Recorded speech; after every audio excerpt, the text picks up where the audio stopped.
Hello ನನ್ನ ಮುದ್ದು ಸ್ನೇಹಿತರೆ, ನಮಸ್ಕಾರ. ನಾನು ನಿಮ್ಮ ಪ್ರೀತಿಯ ಸವಿತಾ ರವಿ. ಎಲ್ರೂ ಹೇಗಿದ್ದೀರಾ ಸ್ನೇಹಿತರೆ? ಎಲ್ರೂ ಚೆನ್ನಾಗಿದ್ದೀರಾ ಅಂತ ಭಾವಿಸ್ತಾ ಇವತ್ತಿನ ವಿಡಿಯೋ ಪ್ರಾರಂಭ ಮಾಡ್ತಾ ಇದ್ದೀನಿ.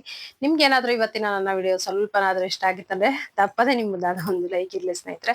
ಹಾಗೆ ಇನ್ನೂ ಯಾರೆಲ್ಲ ಸಬ್ಸ್ಕ್ರೈಬ್ ಮಾಡ್ಕೊಳ್ಳದೆ ನೋಡ್ತಾ ಇದ್ದೀರಾ, ಪ್ಲೀಸ್ ಸಬ್ಸ್ಕ್ರೈಬ್ ಮಾಡ್ಕೊಂಡು ನೋಡಿ, ಸಪೋರ್ಟ್ ಮಾಡಿ ಸ್ನೇಹಿತರೆ. ಸಬ್ಸ್ಕ್ರೈಬ್ ಮಾಡ್ಕೊಂಡು ವಿಡಿಯೋ ನೋಡ್ತಾ ಸಪೋರ್ಟ್ ಮಾಡ್ತಾರೆ ಎಲ್ರಿಗೂ ಒಂದು ತುಂಬ ಹೃದಯದ ಧನ್ಯವಾದವನ್ನ ತಿಳಿಸ್ತಾ ಇವತ್ತಿನ ವಿಡಿಯೋ ಪ್ರಾರಂಭ ಮಾಡೋಣ ಸ್ನೇಹಿತರೆ. ಇನ್ನೇನ್ ಹಬ್ಬ ಹತ್ರ ಬರ್ತಾ ಇದೆ ಸ್ನೇಹಿತರೆ, ಹಾಗಾಗಿ ವರಮಹಾಲಕ್ಷ್ಮಿ ಹಬ್ಬಕ್ಕೆ ಪೂಜೆಗೆ ಅಮ್ಮನವರಿಗೆ ನೈವೇದ್ಯಕ್ಕೆ ಸ್ನೇಹಿತರೆ. ನೈವೇದ್ಯಕ್ಕೆ ಅಂತಂದ್ರೆ ಮೊದ್ಲಿಗೆ ಫಸ್ಟ್ ನಮಗೆ ನೆನಪಿಗೆ ಬರುವಂತದ್ದೇ ರವೆ ಉಂಡೆ ಕರ್ಜಿಕಾಯಿ ಸ್ನೇಹಿತರೆ, ಮೇನ್ ಫಸ್ಟ್ ಬರುವಂತದ್ದು.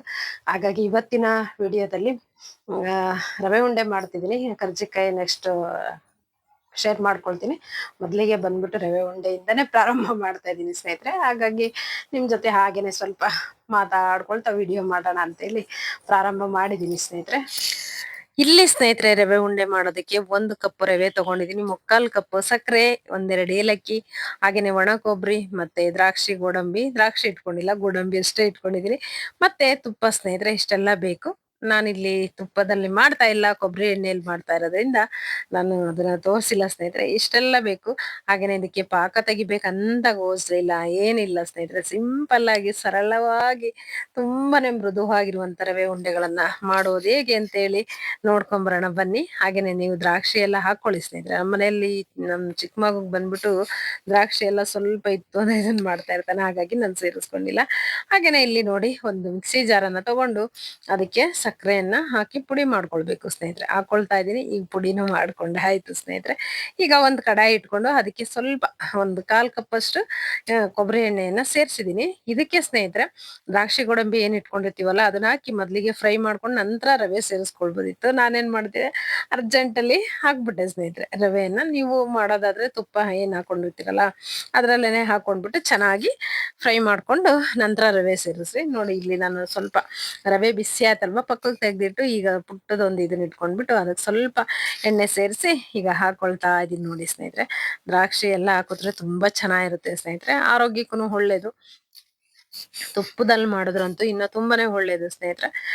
ತುಪ್ಪದಲ್ಲಿ ಮಾಡಿದಾಗ ಸ್ವಲ್ಪ ಅಂತ ಹೇಳ್ಬಿಟ್ಟು ನಾನು ಮಾಡಿಲ್ಲ ಸ್ನೇಹಿತರೆ. ಹಾಗಾಗಿ ಯಾವಾಗ್ಲೂ ನಾನು ಕೊಬ್ಬರಿ ಎಣ್ಣೆನೇ ಹೆಚ್ಚಿಗೆ ಇದನ್ನ ಮಾಡುವಂಥದ್ದು, ಹಾಗಾಗಿ ಇದ್ರಲ್ಲೇ ಮಾಡ್ತಾ ಇದ್ದೀನಿ. ಮತ್ತೆ ಮಕ್ಳು ಎಲ್ಲ ಸ್ವಲ್ಪ ತುಪ್ಪ ಅಂದಾಗ ಅಮ್ಮ ಇದು ತುಪ್ಪ ಒಂಥರ ಇದು ಅಂತಿರ್ತಾರೆ, ತಿಂತಾರೆ ತುಪ್ಪ ತಿಂದಾಗಿಲ್ಲ, ಆದ್ರೂ ಇದು ಮಾಡ್ತಾ ಇರ್ತಾರೆ. ಹಾಗಾಗಿ ನಾನು ತುಪ್ಪ ಉಪಯೋಗಿಸಿಲ್ಲ ಸ್ನೇಹಿತರೆ.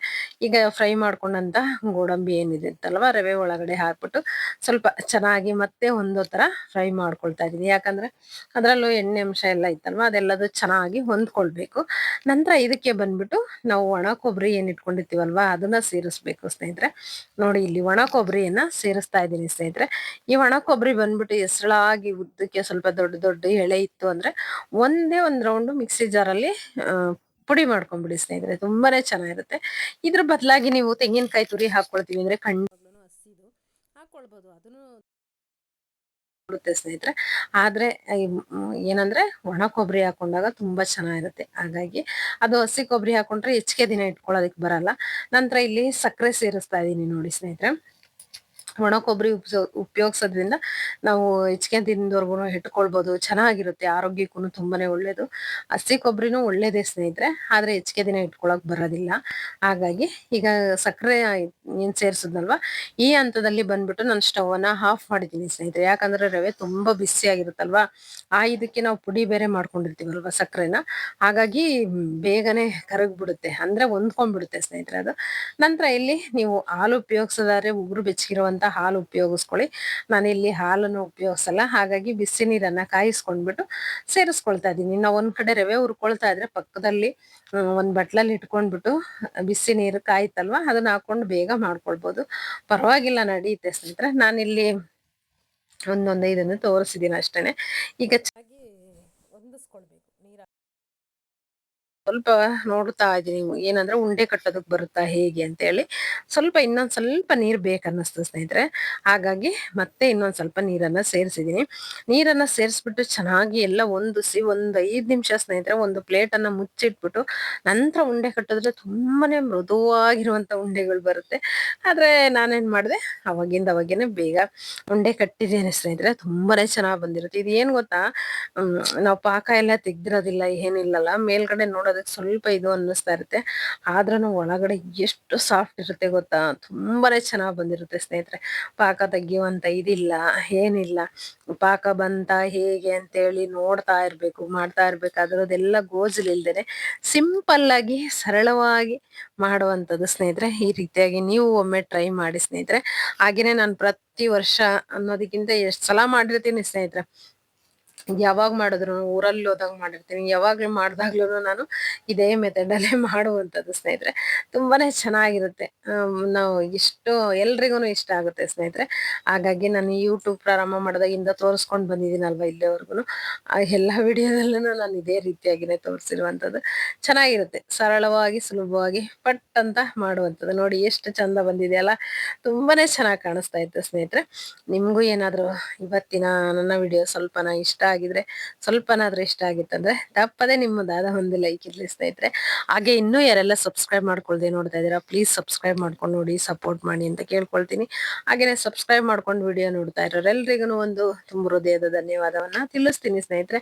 ಹಾಗೇನೆ ನೀವು ವರಮಹಾಲಕ್ಷ್ಮಿ ಹಬ್ಬಕ್ಕೆ ಏನೆಲ್ಲ ತಿಂಡಿಗಳನ್ನ ಮಾಡಿದೀರಾ, ಮತ್ತೆ ನಿಮ್ಮ ಮನೆಯಲ್ಲಿ ಹಬ್ಬದ ತಯಾರಿ ಹೇಗಿದೆ, ಖಂಡಿತ ಕಮೆಂಟ್ಸ್ ಬಾಕ್ಸ್ ಅಲ್ಲಿ ತಿಳಿಸಿ ಸ್ನೇಹಿತರೆ.